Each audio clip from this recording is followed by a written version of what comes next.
Hi, hello po sa inyong lahat. Isang mapagpalang gabi at welcome po sa aking YouTube channel na Eric's Vlog. At ngayong gabing ito ay pag-usapan po natin yung kumakalat po sa social media na kung saan ito pong si Dottie Ardina, ito pong ating golfer na kasali po at kalahok ho doon sa ginaganap ho na Paris Olympics sa France ay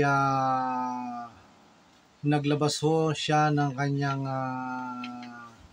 pagkadismaya po tungkol po sa kawalan ng uniforme dahil out of 22 po ayon sa kanya, sila lang po ang bukod tanging walang official uniform. At sa kanila nga po paglalaro ng first 3 rounds ay binanggit po niya yung kanyang pagkadismaya po sa nangyayari sa kanila dahil wala po silang official uniform.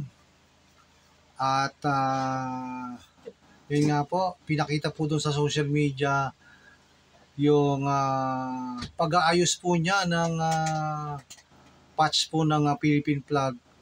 At doon po makikita ninyo na naglalagay po siya ng double-sided tape doon sa patch at kinakapit po niya doon sa kanyang left part ng kanyang binili pong uniform. So, ang tanong po niya ay ano daw po bang klaseng Olympics yun at sila po ay walang uniform at nagtatanong siya kung nasa na daw ang kanyang ang kanilang uniform ni Bianca Pagdanganan. So, medyo hindi po maganda na ating mga manlalaro doon ay wala hong mga uniform.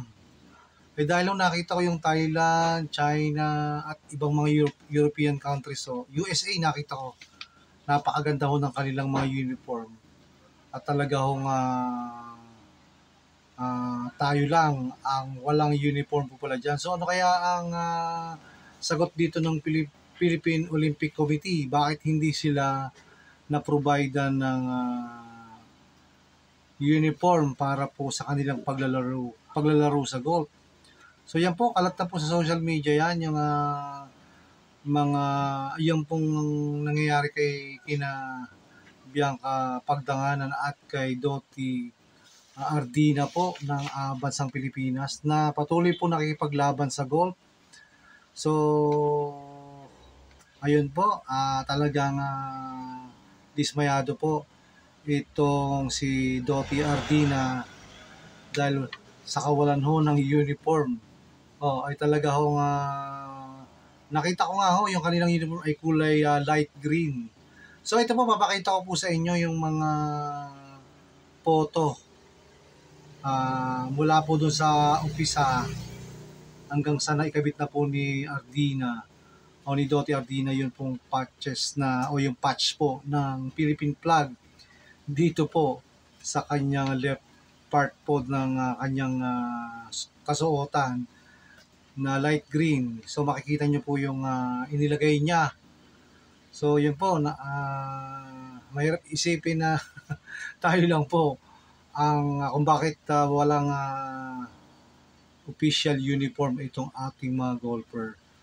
So yun po, kanyang inilahad ang kanyang pagkadismaya dahil wala po silang official uniform po. So yun lang po ang aking may babahagi ngayong gabi tungkol nga po dyan sa patuloy po na nangyayari po sa paglalaro po ng ating mga atletang Pinoy. At sana dalangin po natin na baka sakali po ay magwagi sila dyan ng medalya pagka gumanda ang kanilang laro. So para madagdagan din po ang ating mga medalya at tayo ay umangat sa ranking po dahil kanina number 29 na po sa ranking ng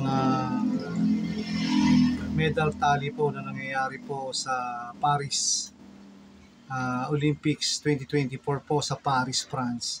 So number 29 na po tayo. May mga nakakuha na po ng mga ibang gold na nalampasan tayo. So sana po may matagdagan pa ang ating medalya dyan sa ginaganap po na Olympics po sa Paris.